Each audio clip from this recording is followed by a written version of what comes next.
নমস্কার, দেখছেন রিপাবলিক বাংলা। আপনাদের সঙ্গে আমি অনির্বাণ, আর আমার সঙ্গে রয়েছে আমি স্বর্ণালী। আজ শিবরাত্রি, একদম মহাশিবরাত্রি। তাই আমাদের রিপাবলিক বাংলার তরফ থেকে এই বিশেষ নিবেদন, ওম নমঃ শিবায়। একদমই তাই। এই বিশেষ দিনে এত এত মানুষ যারা ভক্তি ভরে যাচ্ছেন, শহর থেকে শুরু করে রাজ্য থেকে দেশ, বিভিন্ন প্রান্তে শিব মন্দিরে এই মুহূর্তে শেষ মুহূর্তে পৌঁছে গিয়েছেন অগণিত ভক্তেরা শিবের মাথায় জল ঢালার উদ্দেশ্যে। কিন্তু এই সব কিছুর মধ্যেই বিশেষ কিছু নিয়ম, কিছু বিধি, কিছু উপাচার, আর তার সঙ্গে অনেক অনেক গল্প কথা যা লোকমুখে শোনা যায়। সব মিলে শিবরাত্রি। একসময় অনির্বাণ বলা হতো যে শিবরাত্রির উপোস করলে নাকি মেয়েরা শিবের মতো বর পাবেন। কিন্তু কেন চাইবেন শিবের মতো বর?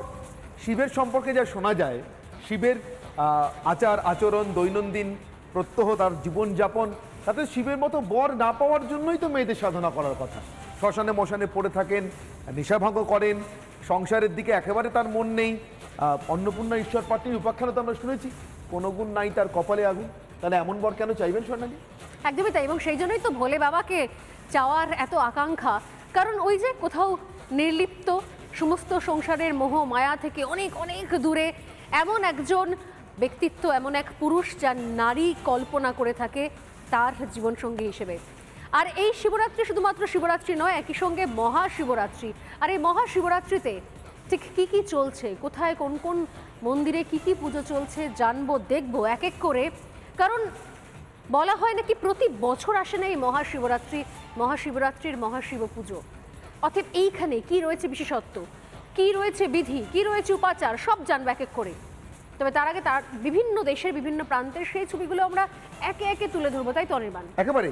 আর সেটা নেপাল হোক, মানে পশুপতিনাথের মন্দিরের কথা বলছি, অথবা আমাদের এই খোদ খাস বাংলার তারকেশ্বর হোক, বা একেবারে রাজধানী কলকাতার ভূতনাথ মন্দির হোক, অথবা অথবা একেবারে কাশী বিশ্বনাথের মন্দির হোক। গোটা পৃথিবীর দেশের বিভিন্ন প্রান্তের সবথেকে বেশি ভক্তি, বিশ্বাস, আস্থা নিয়ে যাওয়া মানুষের যে স্থলগুলো রয়েছে, শিব পূজার স্থল, অর্চনা স্থল, সেগুলো প্রত্যেকটাই উঠে আসবে আমাদের এই টানা সম্প্রচারে, যেখানে আজ মহাশিবরাত্রিতে আমরা বিশেষ অনুষ্ঠান সম্প্রচার করছি আপনাদের জন্য। ওম নমঃ শিবায়। একদম এই ওম নমঃ শিবায় অনুষ্ঠানে শুধুমাত্র ইতিমধ্যে দেখুন বিভিন্ন প্রান্ত থেকে বিভিন্ন প্রান্তের ছবি এক এক করে আসছে। শুরুতে এই মুহূর্তে নদিয়ার শিব মন্দিরের ছবি দেখাচ্ছি আমরা। বিশাল শিবলিঙ্গ সেখানে সুসজ্জিত হয়ে রয়েছে। ইতিমধ্যেই মন্দিরের বাইরে অজস্র মহিলা ভক্ত তারা লম্বা লাইন দিয়েছেন।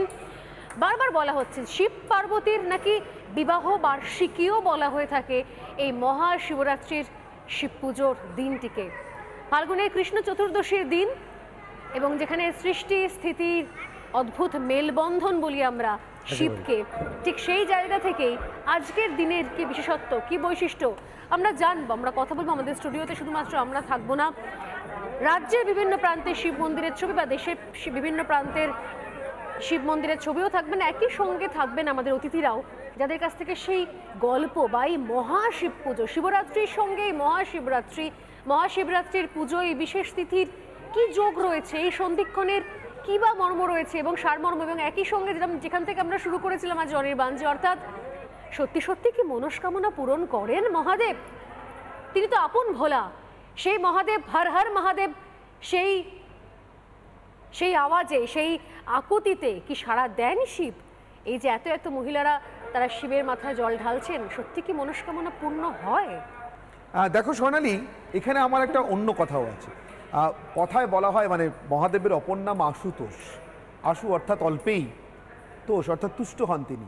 অতি অল্পে যিনি তুষ্ট হন, তার পূজার এত উপাচার কেন? তার জন্য আবার এই বিশেষ দিনের আয়োজন কেন? এমনিতেই বাংলাতে আমরা জানি মায়েরা সোম আর শুক্রবার শিবের ব্রত পালন করেন। ঠিক। স্বামী বিবেকানন্দ, তার মাতা ভুবনেশ্বরী দেবী, তিনিও প্রত্যেক সোমবার কাশী বিশ্বেশ্বরের উদ্দেশ্যে জল ঢেলে এবং উপবাস পালন করেই মানত করে, যাকে বলে, স্বামী বিবেকানন্দকে সন্তান রূপে পেয়েছিলেন। তাই ছোটবেলায় নাম ছিল তার বীরেশ্বর, বিশ্বেশ্বর থেকে বীরেশ্বর। পরবর্তীকালে নাম হয় বিলে, এবং ডাকনাম ছিল বিলে, এবং পরবর্তীকালে নরেন্দ্রনাথ দত্ত। কিন্তু এ তো গেল আমাদের মায়েদের, আমাদের ঘরে ঘরে আমাদের বোনেদের পালনের কথা, উপাচারের কথা, উপবাসের কথা এবং শিবের আরাধনার কথা। যিনি আশুতোষ অল্পেই তুষ্ট হন, তার জন্য আলাদা আলাদা করে রাত্রের 4 প্রহরে এই আলাদা আলাদা আয়োজন কেন, কেন দুধ, ঘি এবং আরও নানা রকম উপাচারের আয়োজন। যিনি নাকি সামান্য একটি বেলপাতা, তাও আবার ব্যাধের পুটলি থেকে পড়ে যাওয়া, মানে ব্যাধের পুটলি ছুঁয়ে পড়ে যাওয়া রক্তাক্ত বেলপাতা, যাকে তিনি রক্তচন্দনে ধৌত বেলপাতা বলে মনে করেছিলেন, সেটুকু পেয়েই সন্তুষ্ট হয়েছিলেন। তিনি এত উপাচারের সত্যিই কোনো আকাঙ্ক্ষা রাখেন কি ভক্তের কাছ থেকে? আমাদের সঙ্গে পুরাণ গবেষক মানসবাবু রয়েছেন, মানস ভট্টাচার্য। একবার মানসবাবুর কাছে শুনি স্বর্ণালী, এই ছবি সঙ্গে রেখেই, যেখানে আমরা দেখতে পাচ্ছি এই রাজ্যের এবং দেশের বিভিন্ন প্রান্তের শিব অর্চনার বা শিবরাত্রি ব্রত পালনের ছবি বিভিন্ন জায়গা থেকে আসছে। নদিয়ার ছবি দেখাচ্ছিলাম। মানসবাবুর কাছে জানতে চাইব, মানসবাবু, বিশেষ এই দিন আর আশুতোষ শিবের জন্য এই এত রকমের উপাচারের প্রয়োজন কেন আজকের দিনে, যদি একটু ব্যাখ্যা করে বলেন। এত কিছু উপাচারের আশুতোষ মানে যিনি অল্পে সন্তুষ্ট, তো সুতরাং শুধু বেলপাতাতেই সন্তুষ্ট। আজকের রাতের যে কাহিনী বা শিবের যে ব্রত কথা পাওয়া যায় আর কি, যেটা আজকের দিনে পড়া হয়, সেখানে তিনি কিন্তু খুব অল্পে সন্তুষ্ট। সেখানে শুধু একটা বেলপাতা, তাও অনিচ্ছাকৃতভাবে শিবলিঙ্গের উপরে যে বেলপাতা পড়েছিল সেই বেলপাতা, তো তাতেই তিনি সন্তুষ্ট। এখন উপাচার হিসাবে যেগুলো ব্যবহার করা হয় সেটা জানতে গেলে তো প্রথম জানার দরকার যে কোন শিবের আমরা পুজো করছি। শিব কি কোনো ব্যক্তি সত্তা? আসলে শিব হচ্ছে একটা তত্ত্ব, ইটস এ প্রিন্সিপাল। শিব কোনো ব্যক্তি সত্তা নয়, যার ফলে গোটা পৃথিবী জুড়ে বলা যায়, মানে শুধু ভারতবর্ষ নয়, গোটা পৃথিবীতেই শিব কিন্তু লিঙ্গ হিসাবে পূজিত। তার কারণই হচ্ছে তার সঠিক কোনো রূপ নেই। যদি দেখা যায় যে শিবকে আমরা কিভাবে পেতে পারি, তার সবথেকে সাধারণ মানুষের জন্য বোঝার সহজ উপায় হচ্ছে যে শিবের একটা নাম হচ্ছে মহাকাল। কাল মানে হচ্ছে টাইম, মহাকাল মানে হচ্ছে time of the all Times, মানে সময়ের প্রতীক, যা সঙ্গে সঙ্গে সময়কে সূচিত করে। এখন সময়ের তো কোনো রূপ হতে পারে না, সময়ের কোনো কাঠামো হতে পারে না। যিনি সময়ের প্রতীক, সেই সময়টাকে ধরতে হয় যা দিয়ে, দ্যাট ইজ নেচার।